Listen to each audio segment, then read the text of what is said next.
Vai šis ir klusums pirms vētras? Pēc dienām, ilgiem nerimstošiem triecieniem, kaujas lauks pēkšņi ir apklusis. Šis klusuma brīdis iestājas tikai dažas dienas pēc tam, kad Vašingtona brīdināja Izraēlu sagatavoties ievērojamai ofensīvas paplašināšanai pret Irānu. Un tagad Hutī ir atvēruši vēl vienu fronti, uzbrukot Saudarābijai, padarot šo īso klusumu mazāk līdzīgu mieram un vairāk kā atpakaļskaitīšanu. Jeruzalemes minūtes sākas tagad.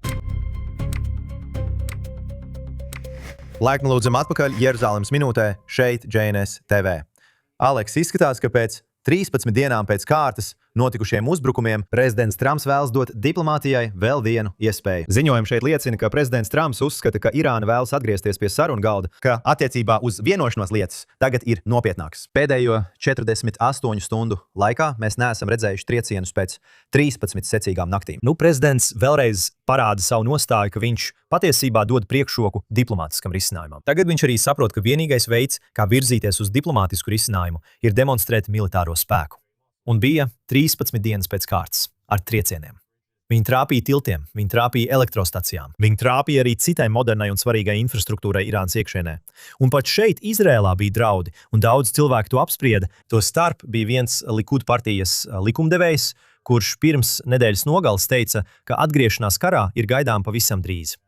Izraēlas aizsardzības spēki veica padziļinātus sagatavošanās darbus pilnīgai atgriešanai pie, piemēram, plaša mēroga kara, tostarp Izraēlas. Izraēla gatavojās iespējamai balistisko raķešu uzņemšanai, kuras varētu tikt izšautas tieši no Irānas, ko tādu mēs neesam redzējuši. Savukārt Amerikas Savienotās valstis ir turpinājušas un atsākušas savus triecienus.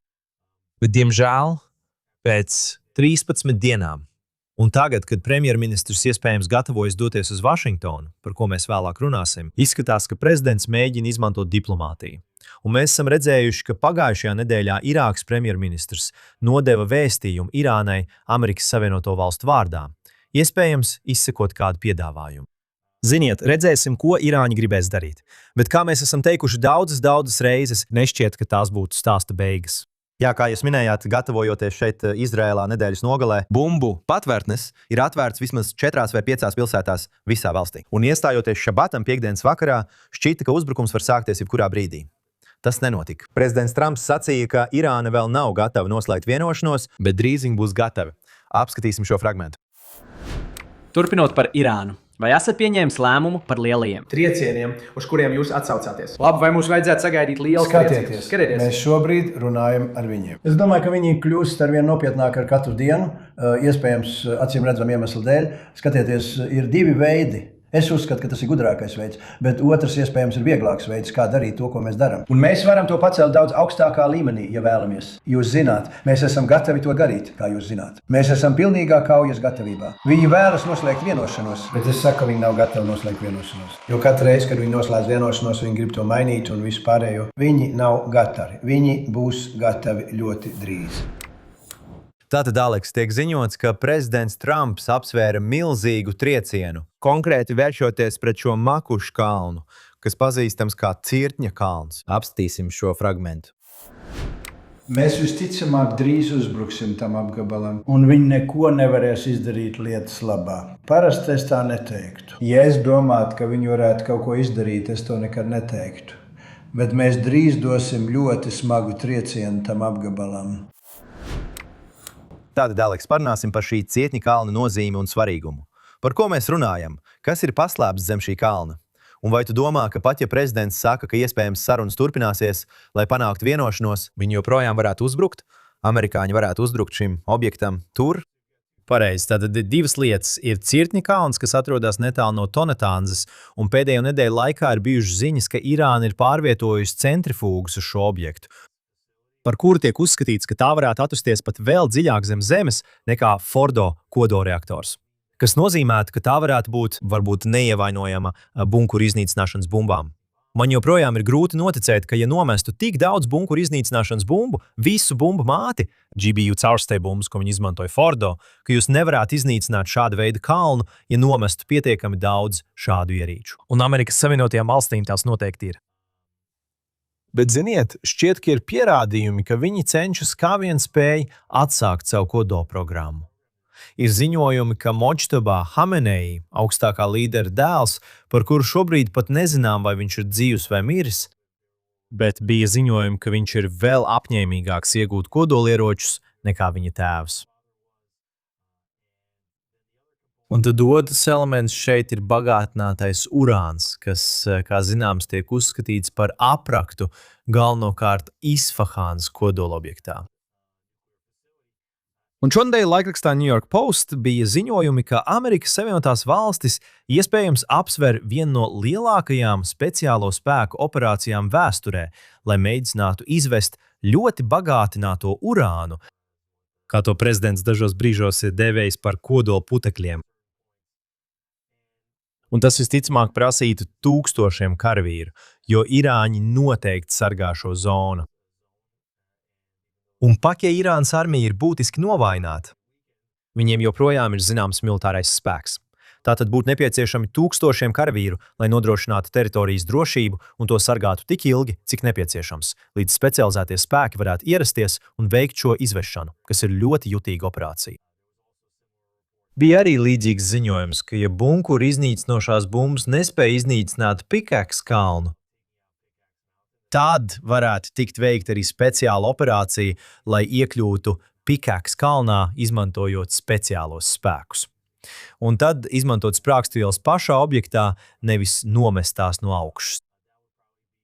Tā iespējams būtu vienkāršāka operācija, jo šeit nav runa par izvešanu, kas prasa daudz sarežģīta darba ar speciālistiem un aizņemtu zināmu laiku, lai to paveiktu. Aleks, nedēļas sākumā prezidents Trumps reaģēja uz Irānas uzbrukumiem kuģiem Ormuzas šaurumā, sakot, ka ar katru jaunu uzbrukumu uzsākšanu ASV iznīcinātu vienu tiltu vai elektrostaciju. Un tad bija šie komentāri no valsts sekretāra Marko Rubio. Apskatīsim šo klipu. Puiši, es redzēju Raisi, viņu ārlietu ministru, kurš nesen teica kaut ko par viņu politiku aci pret aci. Prezidenta politika ir galva pret aci. Šie cilvēki, kuri mums zvana katru dienu lūdzot, lai noslēdzam darījumu, viņi sūt šos ziņojumus uz citām valstīm, trešajām valstīm. Es domāju, viņiem drīz vairs nebūs uz kurām valstīm sūtīt. Pat pie manis šeit nāca dažādi valstu pārstāvji. Es tikko runāju ar Irāņiem, viņi vēlas noslēgt darījumu. Problēma ir tā, ka katru reizi, kad šie cilvēki noslēdz darījumu, viņi vai nu to pārkāpj, vai arī pēc darījuma noslēgšanas vēlas mainīt nosacījumus. Tātad viņi iespējams vēl nav gatavi noslēgt darījumu, bet drīz būs, jo cena, ko viņi maksā, ir ļoti augsta, neskatoties uz viņu skarbo runu, daļrunīgajiem vārdiem un muļķīgajiem LEGO video, ko viņi publicē. Tātad pirmais - galva pret aci. Tas ir spēcīgs izteiciens. Un tad Marko Rubio teica, ka pat ja mēs panāksim vienošanos, viņš viņus nosauca laikam par jokdariem vai kaut kā tam līdzīgi, sakot, ka viņi tāpat to pārkāps. Tātad pirmais - galva pret aci. Parunāsim par to. Un otrkārt, ziniet, kāda jēga ir parakstīt vienošanos, jau iepriekš zinot, ka Irāna to pārkāps. Nu, jūs redzat, ka prezidents un valsts sekretārs runā vienā balsī. Viņi abi teica, ka izskatās, ka viņi vēl nav gatavi vienošanās noslēgšanai, bet drīz būs gatavi tam. Tātad tas, acīm redzam, ir saskaņots vēstījums. Un jautājums ir, ziniet, kāds ir galīgais mērķis šeit Savienoto valstu prezidentam? Izskatās, ka viņš vēlas panākt kaut kādu sarunu, ceļā panākt vienošanos. Problēma ir tāda, kā ar to saskarās gan prezidents, gan valsts sekretārs, ir Irānas rīcība sarunās. Ziniet, tas, kā viņi darbojas, tas ir, es nezinu, vai to var saukt par racionālu. Cilvēki saka, ka tie ir racionāli dalībnieki, bet tā ir noteikti schēma. Šī ir Irānas rīcība bārdinās, un nevienam Amerikas prezidentam nevajadzētu gaidīt neko citu no Irāņiem attiecībā uz pārunu stratēģiju. Viņi būtībā cenšas uzvarēt Amerikas Savienotās valstis, ievilinot tās uz sarunu ceļā panākt vienošanos un pēc tam manipulējot ar noteikumiem vai tos atklāti pārkāpjot. Tā tas notiek. Viņi uzvar apturot Amerikas Savienoto valstu milzīgo spēku, paliekot pie varas un būtībā pazemojot otru pusi, prezidentu šajās pārunās. Un atkal, viņiem tas ir īstermiņa spēle, vai ne? Varbūt tie ir daži gadi, varbūt tikai līdz vidustermiņa vēlēšanām. Tātad viņi vēlas sagaidīt, kad šis prezidents beigs savu pilnvaru laiku, jo uzskata, ka ja būs cits prezidents, neatkarīgi no tā, vai tas būs Demokrātu partijas prezidents. Atceries, pēdējie 2 Demokrātu partijas prezidenti vēlējās noslēgt vienošanās ar Irānu, kurās Amerikas Savienotās valstis atceltu sankcijas, piešķīra naudu, Obamas administrācija uzdāvināja miljardiem dolāru Irānai. Vai arī Republikāņu partijas prezidents, kurš vienkārši vēlas būt izolacionists. Un skatoties uz to, ko Trumps dara tagad, un sakot, zini, tieši to mēs nevēlamies darīt. Mēs nevēlamies jaukties tuvajos austrumos. Tātad, ja Irāņiem kaut kādā veidā izdodas izdomāt stratēģiju, kā apiet prezidentu Trumpu, viņiem tas būtu galīgā uzvara, jo Trumps visticamāk ir vienīgais, kurš to darīs. Tagad Izrēla, jūs zināt, ir teikts, un ir bijuši ziņojumi, ka augsta līmeņa amatpersonas apgalvo, ka viņi netic, ka pastāv kāda iespēja panākt sarunu ceļā, panākt vienošanos. Un viņi domā, ka atgriešanās pie pilna mēroga kara ir neizbēgama. Zini, ko nozīmē pilna mēroga karš? Vai tas nozīmē, ka turpināsies uzbrukumi kā šajās 13 dienās, proti turpināsies šie zemā līmeņa uzbrukumi, stratēģiski triecieni pa vienam vai pa vienai naktī? Vai arī tas ir, tu zini, viss aiziet pa pieskari, kad Amerikas Savienotās valstis un Izrēla dodas pilnā sparā uz priekšu. Līdz šim, kā mēs runājām programmā pagājušajā nedēļā, Izrēla nav iesaistījusies.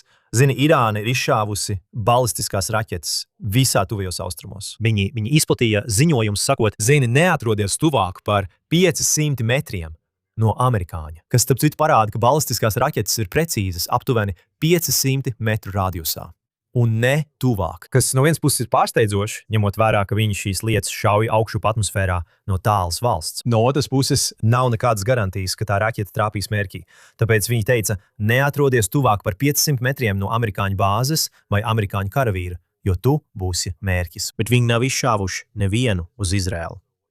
Un tāpēc šeit redzams, ka līdz šim pastāv zināms atturēšanas faktors. Tagad, kas iesaistīs Izraēlu karā? No vienas puses tas varētu būt Irāna, ja viņi izlems, labi, mūs tas vairs neatur, mēs vienkārši rīkosimies. Bet šķiet, ka tas, kas visticamāk iesaistītu Izraēlu karā, būtu Amerikas Savienotās valstis. Un ja Amerikas Savienotās valstis nolemj atgriezties pilna mēroga kardarbībā, viņi visticamāk vēlēsies, lai viņu partneri no pirmās kārtas atkal pievienotos viņiem. Aleks, tajā pašā laikā mēs jau vairākas nedēļas neesam runājuši par hutiešiem. Viņi nolēma atkal parādīties un uzbruka Saudarābijas naftas iekārtām Sarkanajā jūrā. Prezidents Trumps sacīja, hutieši, jūs kādu laiku esat bijuši klusi, bet tagad esat nolēmuši atkal iesaistīties šajā karā. Prezidents brīdināja, ka Irānas atbalstītie teroristu spēki, hutieši, ir Irānas atbildība un viņi tiks saukt pie atbildības par jebkādiem šīs teroristu organizācijas uzbrukumiem. Pilnīgi noteikti. Es domāju, šī ir daļa no Irānas izveidotā teroristu grupējuma tīkla. Ir hutieši, ir Hezbollah, ir Hamas, tas ir viņu terora tīkls. Viņiem ir arī Kataib Hezbollah, kas atrodas Irākā un iespējams darbojas arī Sīrijā. Bet tutieši ir viena no galvenajiem spēlētājiem šajā situācijā. Un jā, kādu laiku ir bijis klusums. Gan Amerikas Savienotās valstis, gan Izraēla šī kara laikā ir būtiski bombardējušas hutiešus Jemenā. Un hutieši ir izšāvuši tūkstošiem, manuprāt, jau balistisko raķešu Izraēlas virzienā. Un tagad viņi atkal karo ar saudiešiem. Un ziniet, tātad jūs redzat, ka šeit darbojas vesela reģionāla dinamika, kurā saudieši ir Amerikas Savienoto valstu sabiedrotie. Jūs esat redzējuši MBS, ziniet, sēžam kopā ar prezidentu Trumpu. Ziniet, Irāņi uzskata, ka saudieši sadarbojas ar Amerikas Savienotajām valstīm un Izrēlu. Un tāpēc viņi izmanto savus priekšspēkus, proti hutiešus, tagad ne tikai, lai uzbruktu Saudarābijas teritorijā un mēģinātu to bloķēt, bet viņi būtībā var slēgt arī Bab el-Mandeba šaurumu. Un šeit, tuvajos austrumos, ir divi strateģiski svarīgi šaurumi. Viens ir Hormuza šaurums Persijas līcī, pa kuru, kā zināms, tiek transportēta visa nafta no Kataras, apvienotajiem Arābu Emirātiem, kas iziet uz āru, Irānas nafta, kas arī iet caur šiem šaurumiem. Un tad ir Bab al-Mandebas šaurums, kas atrodas pie Jemenas krastiem, un tas ir ieejas kanāls Sarkanajā jūrā un galu galā uz Suecas kanālu, kas ir vēl viens no pasaules galvenajiem komerciālajiem kuģošanas ceļiem. Tātad jūs redzat, ka šī pirātisma darbība atklātā jūrā patiesībā ir galvenais ekonomiskā spiediena instruments, kas Irānai ir pret Amerikas Savienotajām valstīm, jo tas ietekmē tik daudzas citas valstis. Tāpēc, kad viņi izšauj balistiskās raķetes uz Bahreinu, Kataru un Kuveitu, šīs valstis skrien pie Amerikas Savienotajām valstīm un jautā, ko jūs darīsiet šajā sakarā? Jūs zināt, kad hutieši uzbrūk Saudarābijai un bloķē Bab al-Mandebas šaurumu, neļaujot komerciālajai kuģniecībai no Saudarābijas un bloķē Suecas kanālu, kas ir Ēģiptes galvenais valsts ienākuma avots. Šīs valstis dodas pie Amerikas Savienotajām valstīm un jautā, Ko jūs darīsiet šajā sakarā? Pareizi. Un tāpēc Amerikas Savienoto Valstu prezidentam ir šis spiediens. Šajā brīdī tas vairs nav tikai par Izraēlu. Vai ne? Pareizi. Visi Amerikas Savienotajās valstīs saka, mēs zinām, Izraēla mūs ievelk. Izraēla tas, Izraēla šis, Izraēla tas. Huti jau gadu desmitiem cīnās pēc saudiešiem. Protams. Labi, zini, Irāņi ir destabilizējuši Irāku, Sīriju, Libānu, Gāzu un Jemenu. Un līdz ar to visas valstis, kas robežojās ar šīm vietām, kur ir Irānas klātbūtne. Tātad tu redzi, ka šī patiešām ir problēma, ko Amerikai ir jāatrisina. Izraēla šeit spēlē tā saucamā labākā otrā plāna aktieru lomu. Zini, viņi noteikti ir drosmīgi. Viņiem ir lieliska izlūkošana. Bet ir noteikts lietas, ko tikai Amerikas Savienotās valstis spējas paveikt pašas. Un, protams, ja vēlies, lai lieta tiktu paveikta ātri, tev tas jādara kopā ar Amerikas Savienotajām valstīm. Izskatās, ka prezidents Trumps vēl nav izlēmis, ka tas ir tas, ko viņš vēlas darīt. Viņš joprojām šķiet vēlas panākt vienošanos sarunu ceļā. Ziniet, es domāju, ka Izraēlas novērtējums ir pareizs, ka panākt vienošanos sarunu ceļā ir maz ticams. Un atgriešanās pie pilna mēroga kara iespējams ir neizbēgama, ja ne pat daudz ticamāk. Kā jau iepriekš teicu, bumbu patvērtnes ir atvērtas, un mēs gaidām, kas notiks tālāk. Bet es vēlos pievērst mūsu uzmanību Libānai. Šonedēļ Baltijā namā notika iespējams vēsturisks tikšanās starp Libānas prezidentu Aunu un prezidentu Trumpu. Un uzmanības centrā patiešām bija iespēja panākt kādu normalizācijas vienošanos. ASV paziņoja, ka atbalstīs Libānu. Viņi palīdzēs valstī stabilizēties. Protams, liela daļa sarunu bija veltīta teroristu organizācijai Hezbollah, kas nav sarunu dalībniece. Protams, sarunās tika apspriest arī iespējamā Izraēlas karaspēka izvešana no Libānas. Un arī prezidents Trumps pirmo reizi kopš 1985. gada pieminēja tiešos ASV lidojumus uz Beirūtu. Vai jūs domājat, ka šī ir patiešām vēsturiska tikšanās vai vienkārši vēl viena tikšanās? Jūs zināt, prezidents Trumps ir ticies ar Sīrijas un Irākas līderiem. Ko jūs domājat par situāciju tur attiecībā uz Libānu? Nu, ir divas lietas. Ir jautājums par tikšanos, un tad ir jautājums par sarunām starp Izraēlu un Libānu, kas pašlaik notiek. Tagad esmu bijis Baltijā namā sanāksmēs ar prezidentu Trumpu un premjerministru Netanjahu.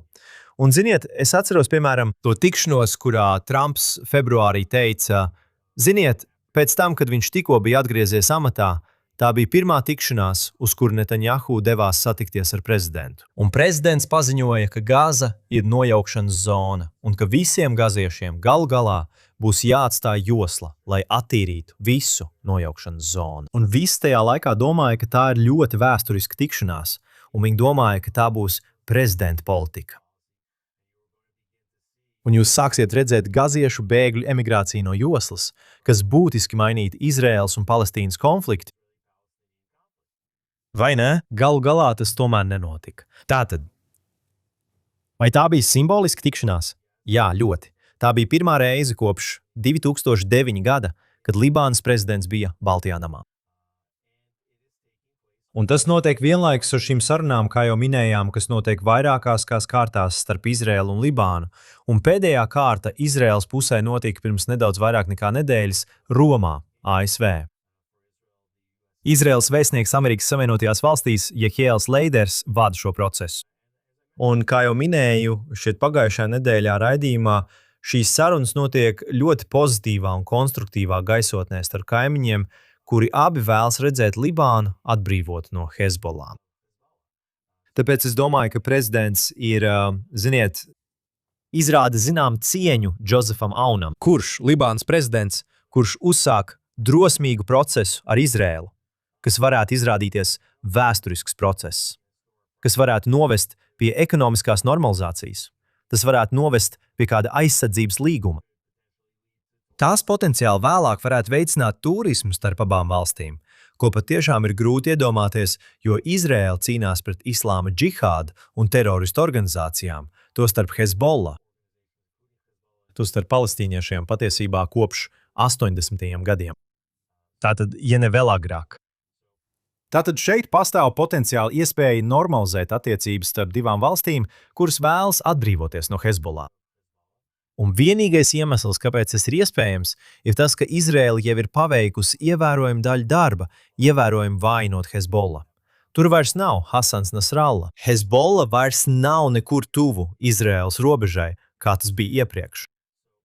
Tātad, ziniet, es domāju, ka pastāv iespēja kādam vēsturiskam iznākumam no šīm tikšanām. Protams, tas, ko Auns vēlas, ir nauda atjaunošanai no Amerikas Savienotajām valstīm. Viņš vēlas arī ieročus, naudu un apmācību Libānas bruņotajiem spēkiem, lai viņi varētu uzņemties lielāku daļu no šī sloga. Turpināt pretoties Hezbollah vai vismaz pārliecināties, ka Hezbollah neatjaunojas teritorijās, kas apdraudēs Izraēlu. Jo Izraēlas militārā doktrīna ir mainījusies. Un, ja Izraēla redz, ka Hezbollah ieņem pozīcijas, kuras tā uzskata par draudu ne tikai tūlītēji, bet arī nākotnē, Izraēla tagad veiks triecienu. Un tāpēc, jebkurā brīdī, kad Izraēla veic triecienu, tas faktiski kaitē normalizācijas iespējām. Tātad tas, ko Alans mēģina darīt, ir pārvietot Libānas bruņotos spēkus tālāk uz dienvidiem, panākt, lai Izraēla nedaudz atkāptos. Un tas, ko Izraēla izdarīja, manuprāt, arī bija ļoti gudri. Viņi strateģiski vēlējās iegūt visu šo zemi līdz pat Litani upei. Un tāpēc viņi devās līdz Litani upei un tad devās tālāk par Litani. Lai kad sāksies sarunas, viņi varētu teikt, labi, protams, mēs atkāpsimies līdz Litani upei. Pareizi. Un tā Izraēla ir atkāpusies no dažām strateģiski svarīgām vietām. Un es domāju, ka mēs redzēsim, ka 1. augusta nedēļā atkal paredzēta vēl viena saruna kārta Romā, Itālijā, kur gan Libānai, gan Izrēlai nebija iebildumu doties, atšķirībā no tādām valstīm kā Francija. Abas puses sacīja, ka Itālija ir bijusi ļoti izpalīdzīga un laipna saimniece, un tā ir nedaudz tuvāk reģionam nekā Amerikas Savienotās valstis. Tā būs viena no tēmām, par kuru visticamāk premjerministrs Netanjahu runās ar prezidentu, kad viņš dosies uz Vašingtonu. Tātad tas ir par Libānu, tagad pāriesim pie Saūdarābijas. Tas droši vien varēja būt galvenais stāsts šodienas raidījumā. Šonedēļ ASV prezidents Trumps apstiprināja ierosināto civilās kodolsadarbības līgumu ar Saūdarābiju. Tomēr dažas dienas vēlāk vietnē Truth Social viņš paziņoja, ka līgums būs spēkā tikai tad, ja Saūdarābija pievienosies Ābrahāma vienošanām. Tā izskatījās, ka darījums jau bija noslēgts, bet tad Trumps pēdējā brīdī izvirzīja šo nosacījumu. Sakot, ne tikai tad, ja viņi pievienosies Ābrahāma vienošanās. Premjerministra birojas reaģēja uz paziņojumu par civilās kodola enerģijas līgumu, norādot, ka tas ir tieši Izraēlas un Amerikas Savienoto Valstu stingrības rezultāts pret Teherānu. Miera loka paplašināšana.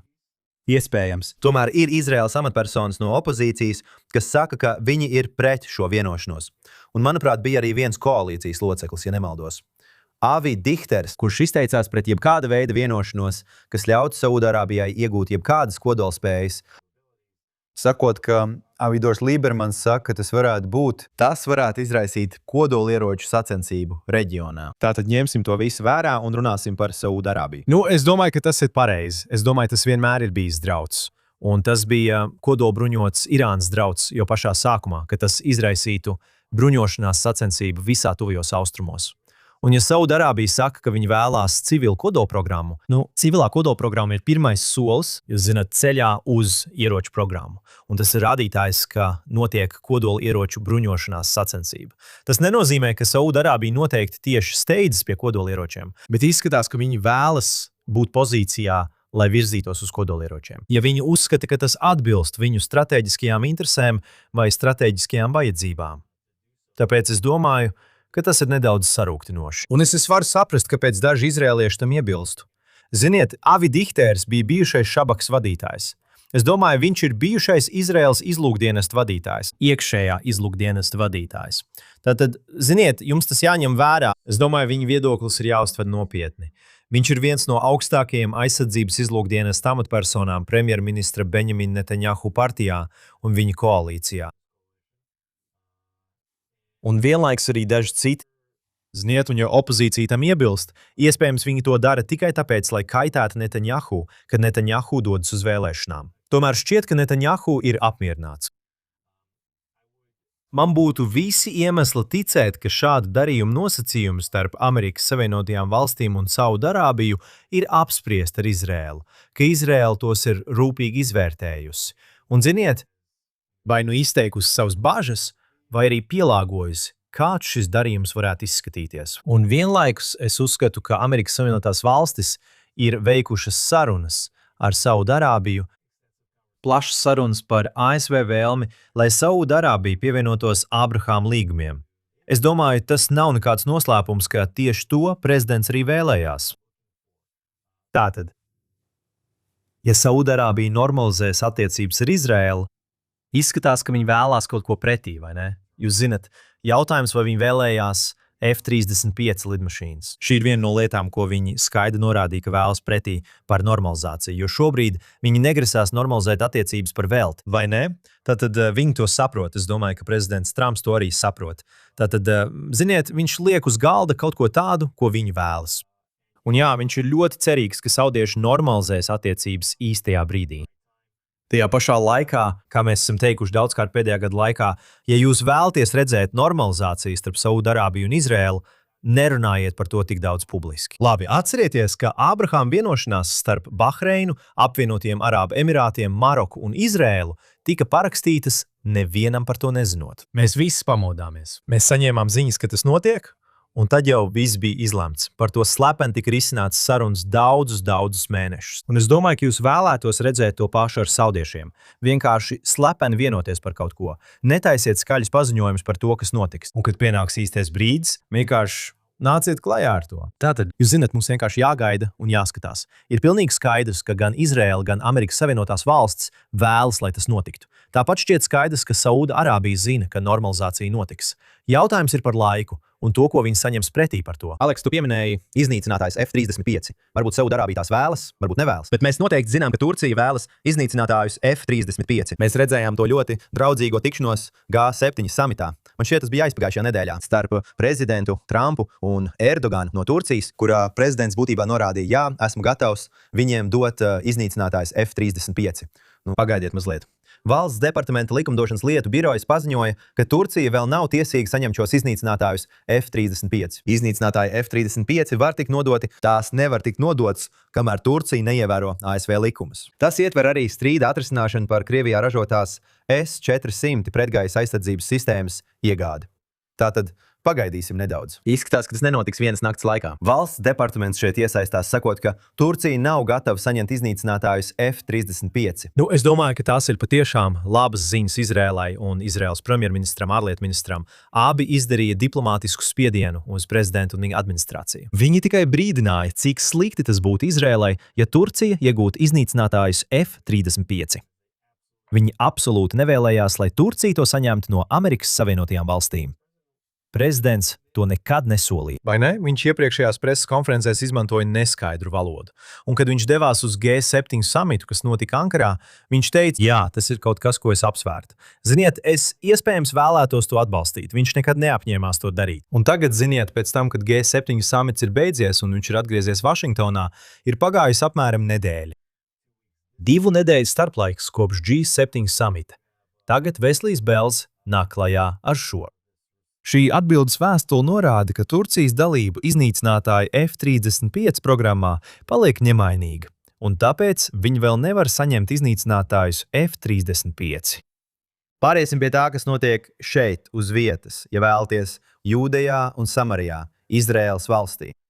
Es to nosauktu par terorismu vilni pēdējo 4 vai 5 dienu, varbūt nedēļas laikā. Piektdien tika nogalināti 2 izraēlieši. Viens bija Izraēlas aizsardzības spēku karavīrs, otrs Izraēlas aizsardzības spēku rezervists, kurš bija ārkārtas drošības komandas vadītājs Giladas fermā, tajā pašā Giladas fermā, kur notika iespējams dedzināšanas uzbrukums nedēļu iepriekš. Bet pārējot uz pagājušo piektdienu, 2 izraēlieši tika nogalināti. Jūs redzējāt daļu no video materiāla no notikuma vietas, kur viens no arābu teroristiem spēja nozagt drošības priekšnieku ieroci un pavērst to pret viņu, nogalinot viņu un vēl vienu Izraēlas aizsardzības spēku karavīru. Notikuma vietā ieradās karavīru grupa, kas reaģēja uz notikušo. Un tagad Izraēlas aizsardzības spēki ir uzsākuši pretterorisma operāciju, lielu operāciju Ziemeļa Samārijā. Mēs esam runājuši par iespēju atvērt vēl vienu fronti Jūdejā un Samārijā.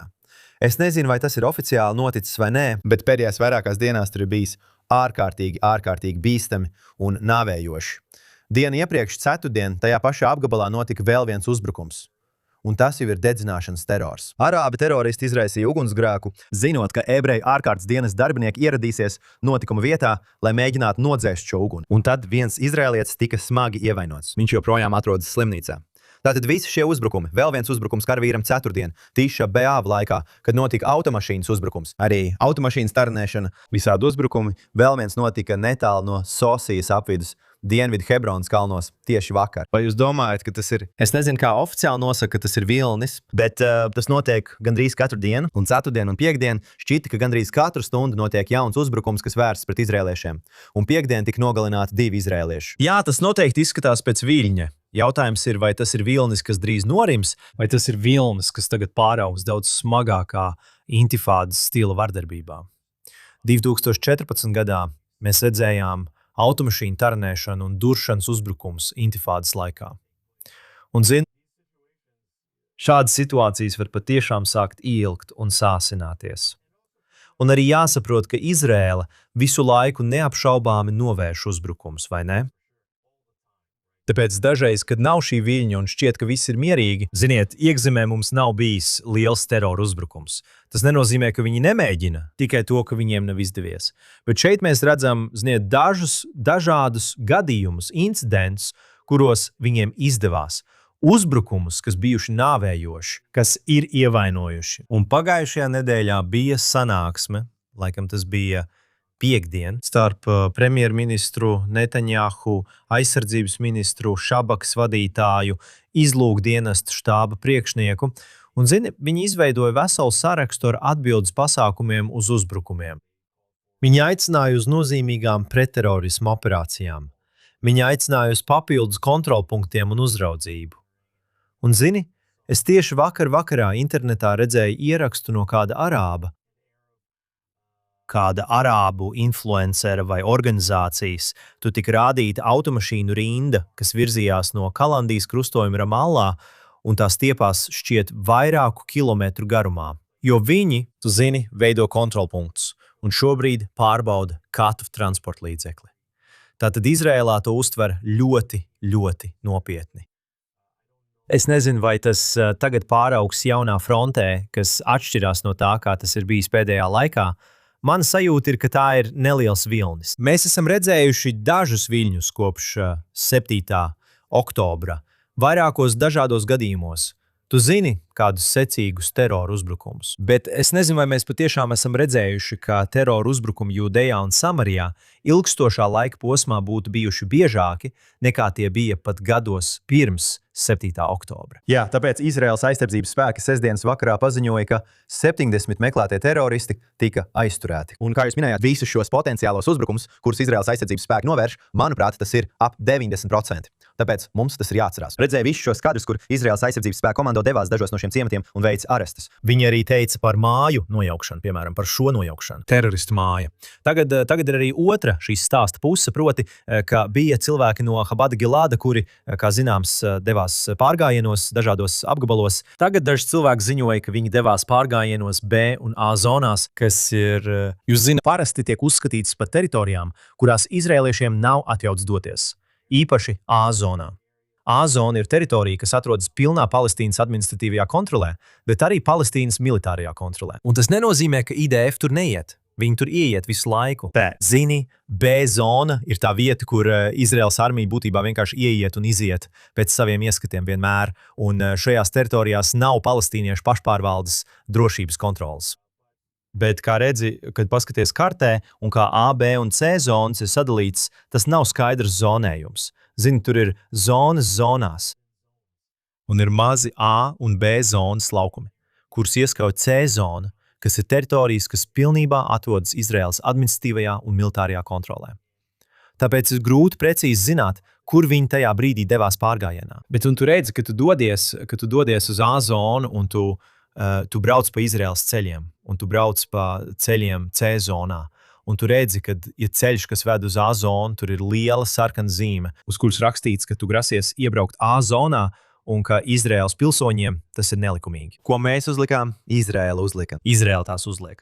Un būtībā, ko šī zīme dara, tā gandrīz vai dod palestīniešiem atļauju darīt izrēlietiem, ko vien grib, ja izrēlietis ieiet A zonā.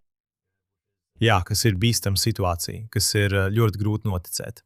Es domāju, palestīnietis, kurš ienāk C zonā un palestīnieši brauc pa ceļiem C zonā vai dodas uz Jeruzalemi vai kādu citu apgabalu, viņus nelinčo tikai tāpēc, ka viņi atrodas šajā apgabalā. Vai ne? Tātad jūs zinat, jūs noteikti redzat šo divējādību šeit, kur izrēliešiem būtībā nav atļauts doties nekur Palestīnas A zonā. Bet, ja viņi tomēr ieiet, tas nenozīmē, ka tas ir kā atļauja nogalināšanai. Un tāpēc šeit notika šī apšaude.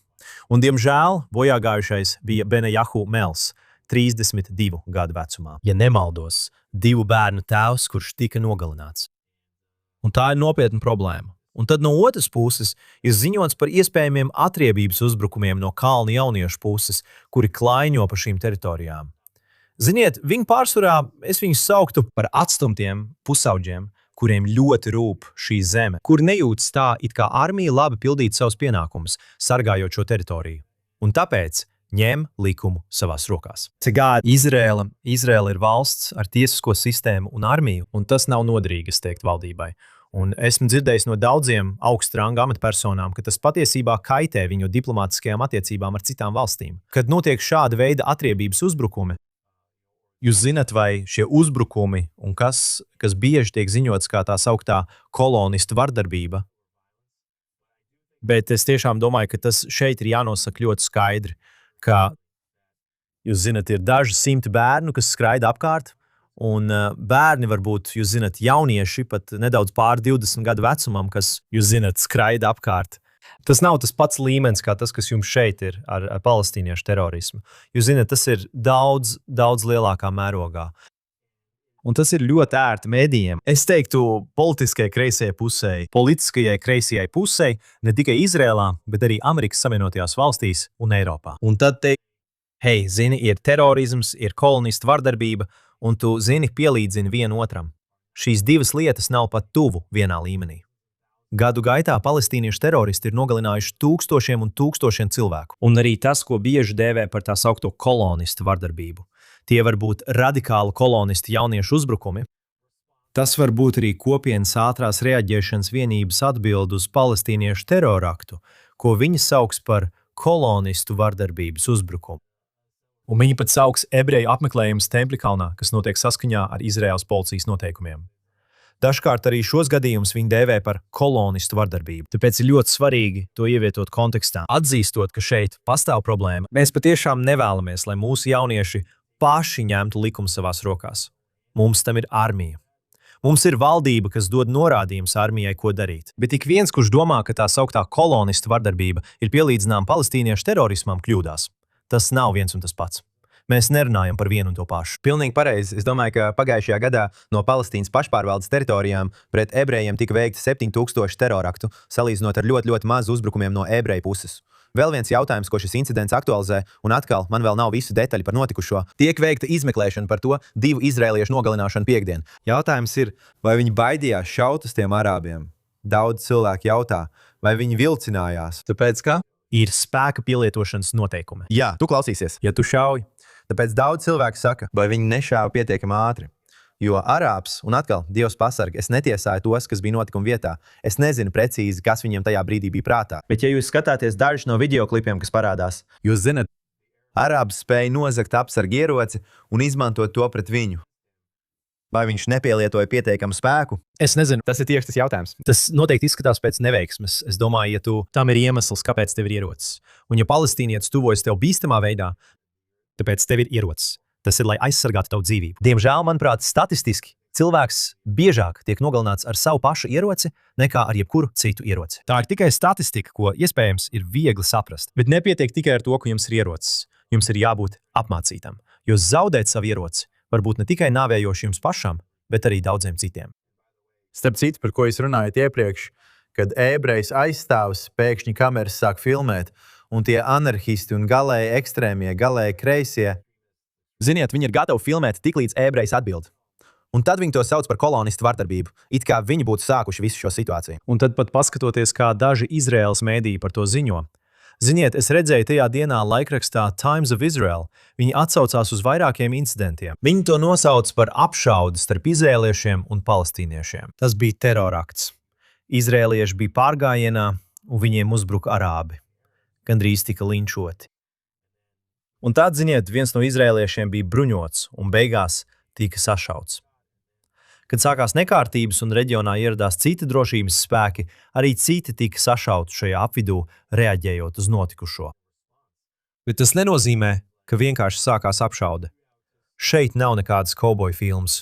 Šis bija terorakts. Jā, un virsraksts patiesībā skanēja 4 palestīnieši, 1 izrēlietis nogalināts, it kā viņi būtu vienādās pozīcijās. Bet mēs pie tā apstāsimies un iesim tālāk, jo mūsu šodienas pēdējais stāsts, un tas arī varēja būt pats galvenais stāsts.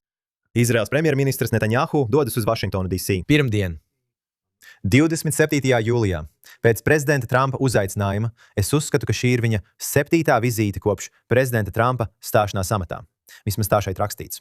7. vizīte. Premjerministrs Netanjahu apmeklēs arī aizsaulē aizgājušā ASV senatora Lindsija Grehema bēres. Sniedziet mums ieskatu, ja varat. Es domāju, ka jūs esat ceļojuši 4 vai 5 no iepriekšējiem braucieniem kopā ar premjerministru. Ko mēs varam sagaidīt no šīs 7. tikšanās starp Netanjahu un Trumpu Baltijā namā? Es domāju, ka šī ir 7. vismaz tā te rakstīts. Es domāju, ka tā iespējams ir 8. tikšanās Baltijā namā. Varbūt labi šeit teikts, ka tā ir 7.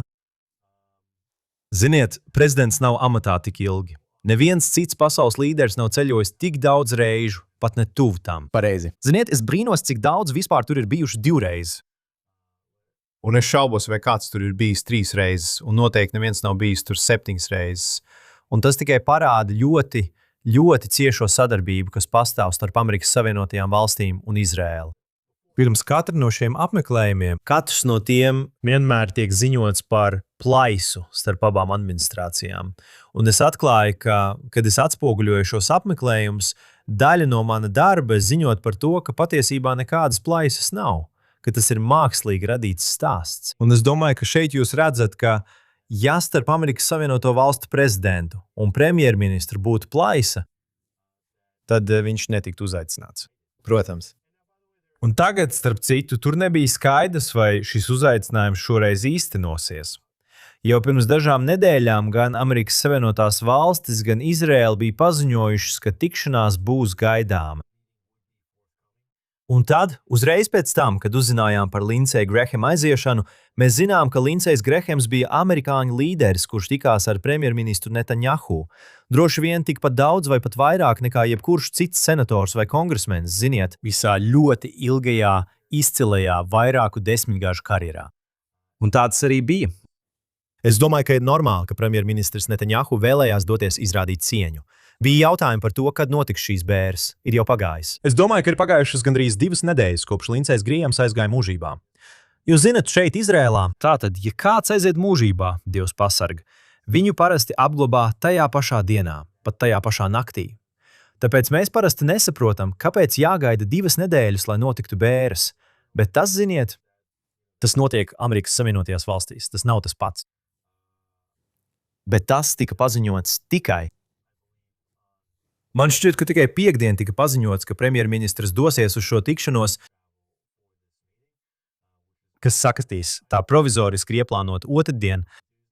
Lindsija Grehema bēres paredzētas otrdien, pulkastīču 14:00. Tātad iespējams šī tikšanās ar prezidentu notiks otrdien no rīta pirms tam. Un ir daudz par ko runāt. Tiek ziņots, ka premjerministrs sniegs izlūkošanas informāciju par Pickaxe Mountain, kā mēs runājām, sniedzot izlūkošanas informāciju arī par jebkādām citām Irānas aktivitātēm, lai mēģinātu atjaunot kodolprogrammu. Un iespējams ir arī cita ļoti slepena informācija, kuru vienkārši nevar nodot elektroniskā veidā. Un mēs jau dažas reizes esam redzējuši, ka premjerministrs dodas uz turieni un tiek paziņots, kas tiks apspriests sanāksmēs. Un tad ir tas, kas patiesībā tiek apspriests sanāksmēs. Un dažreiz šīs 2 lietas pārklājas. Un dažreiz ir lietas, par kurām vienkārši netiek runāts ar presi. Es uzskatu, ka premjerministram un prezidentam ir daudz ko apspriest.